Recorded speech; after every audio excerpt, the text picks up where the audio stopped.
Morning, Kate.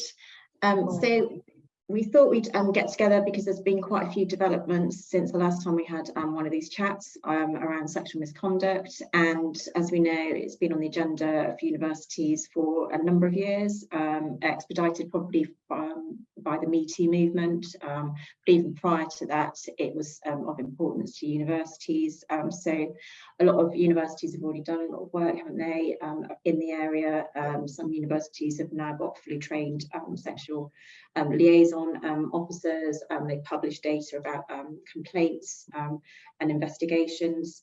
But the OfS published a statement of expectations regarding it, and they allowed 12 months, didn't they? And that was when we had the previous discussion when the statement of expectation had been announced, and they allowed 12 months for universities effectively to up their game, should I say, to sort it out and address and be more robust in terms of how they're approaching sexual misconduct on campus and with their community. And effectively, they've said they haven't done enough. They're not happy with the approach, the consistency of approach, and so they're proposing a new condition of registration. As part of it, and so they've issued consultation about that, which is just about to close. So do you want to outline a little bit about what the consultation, the proposals contain?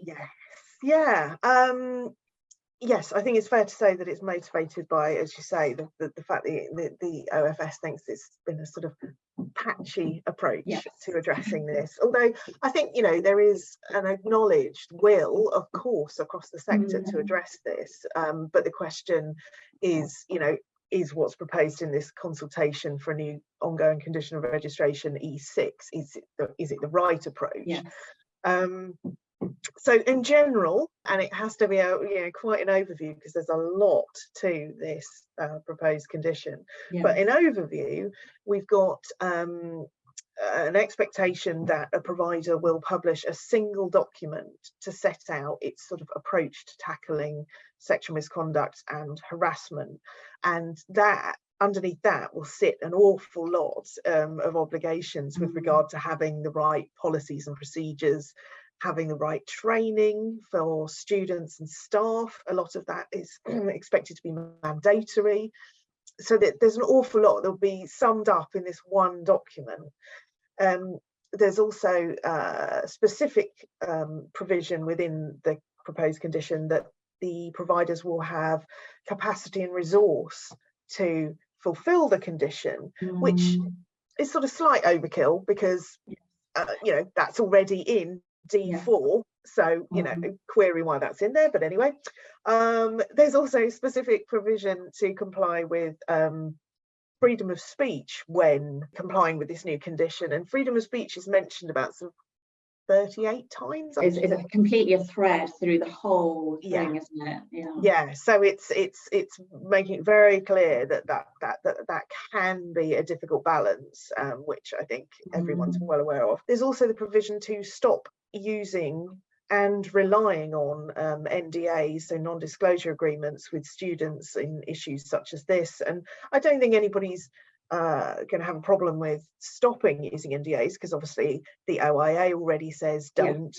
And the freedom of speech bill, if passed, will also ban them in these sorts of circumstances. So, and a lot of signed the pledge as well, haven't they? The NDA pledge. So a lot of the universities have already signed. So I don't think they are being used anymore. But the slight concern, of course, is that this condition says you won't be able to rely on historic ones, which may be problematic.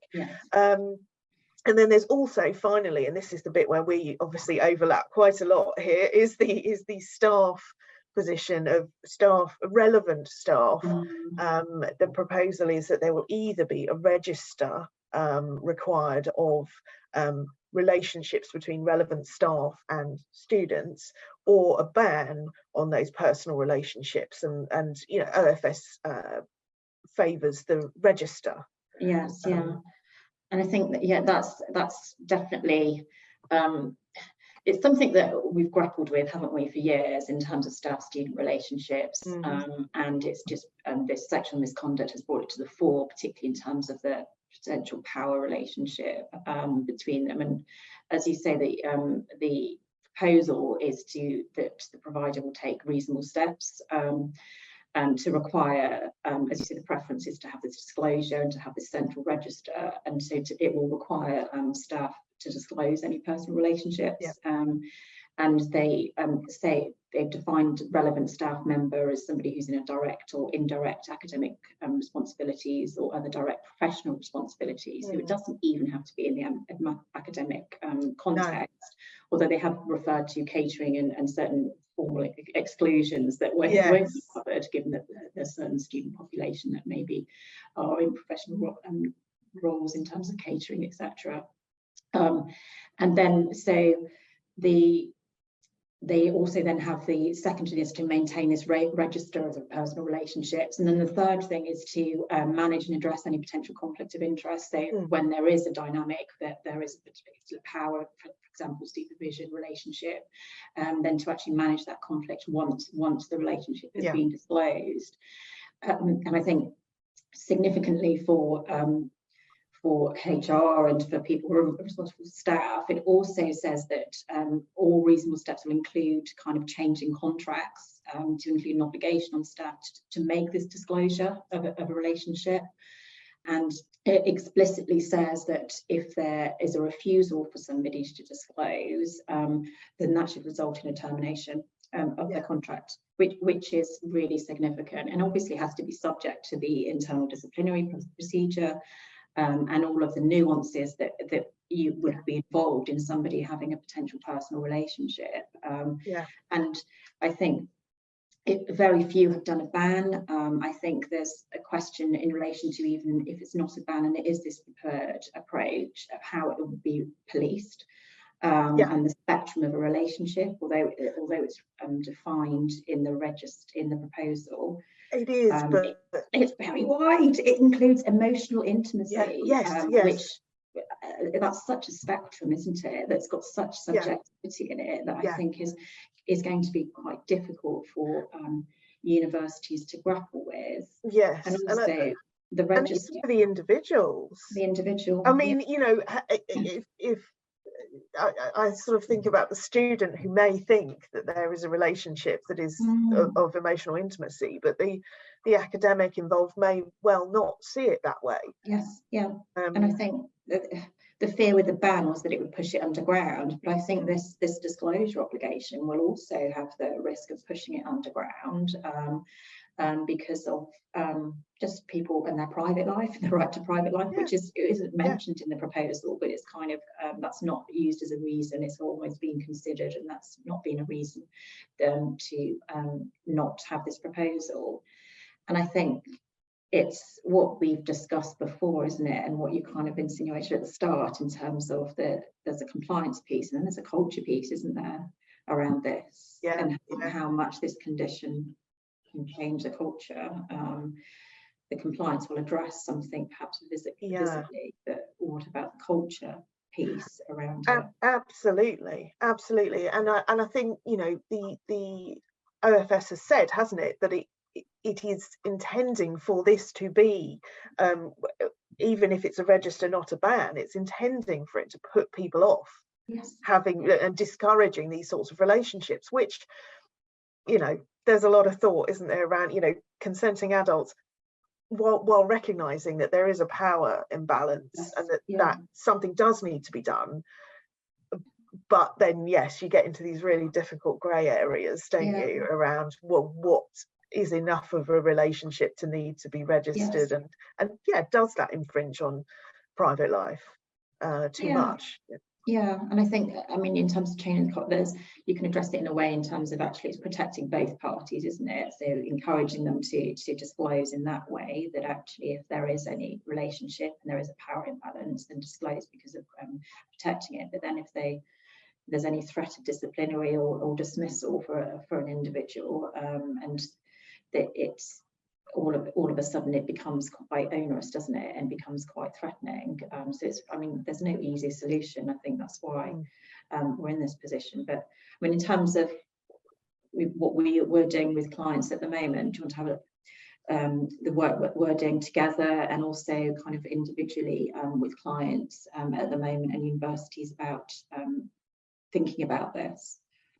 Yeah, well, I think, you know, some are further along in their thinking than others, but obviously different resourcing available and so on, which is of course one of the issues with a consultation that's going to affect such a wide range of providers. You know, some have more resources than others, but everybody is stretched, of course, at the moment. So I mean, what have we been doing? Obviously talking to everybody about what this might look like, and I think suggesting that people start to consider, if the consultation leads to a condition of registration in the way that the OfS is suggesting, well, what can they do now to pull together the relevant resources they have? How would they set those out in this single document, if that's what we end up having? What will they refer to? Looking across the board at all those policies, and you and I are, you know, working with people to look at those policies and whether they're compliant across lots of areas, including freedom of speech, including freedom of speech, absolutely, and sort of balancing that. So as always, updating policies, but obviously, you know, again, that's embedded into the system of a university, you know, a higher education provider to look every year, and, you know, but obviously there's quite a lot to look at with this consultation and the freedom of speech bill, etc. I think also, I mean, review the resources available. There is going to be a significant expectation on training here, and it won't necessarily be enough to, well, in fact it specifically won't be enough to roll out a sort of online module for students where they can't interact, where there is no element of sort of Q&A and so on. The OfS has specifically said, well, that's not going to be enough. So how are you going to train all of these students, all of the staff at sort of different levels? Obviously some staff will need much more in-depth training on how to support students through these issues, but I think, you know, the expectation is that everybody's going to need to understand what harassment and sexual misconduct is, how to call it out when they see it, and where to signpost students in the event of an issue. So that an awful lot of training to be rolled out, and possibly within an extremely short period of time.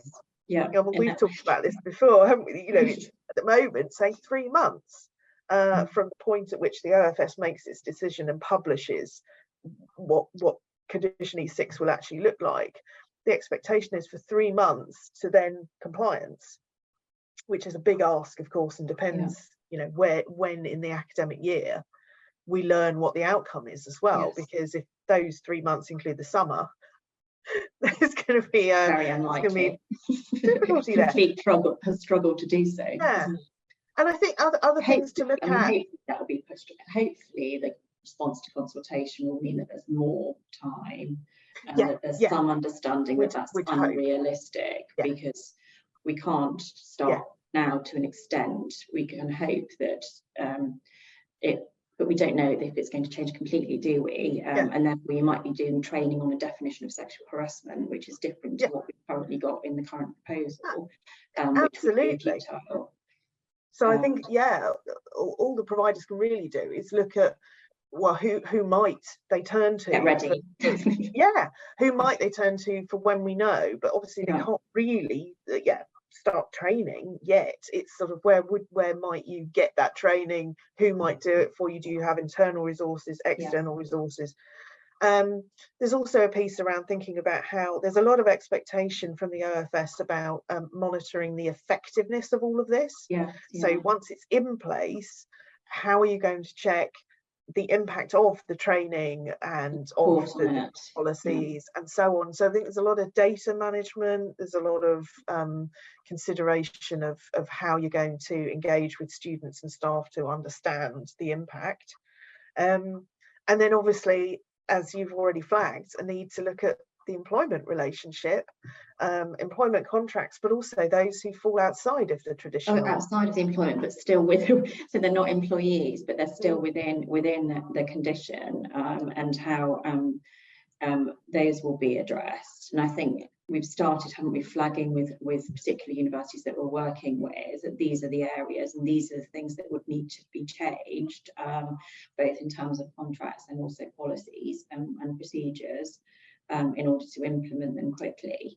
But yes, changing contracts in a university context with unions that are recognised is not a quick exercise, and so that needs to be thought about early so that it's ready for when the condition comes in, given that we don't know what the timescale is for implementation. Worst case scenario is the 3 months that they're proposing in the consultation. So there's definitely lots to think about, isn't there? And I'm sure what will come back when we know more and the outcome of the consultation is known, and we know what the final condition looks like with the proposals. So good to speak. Yeah, great. Thanks, Sian. Speak soon.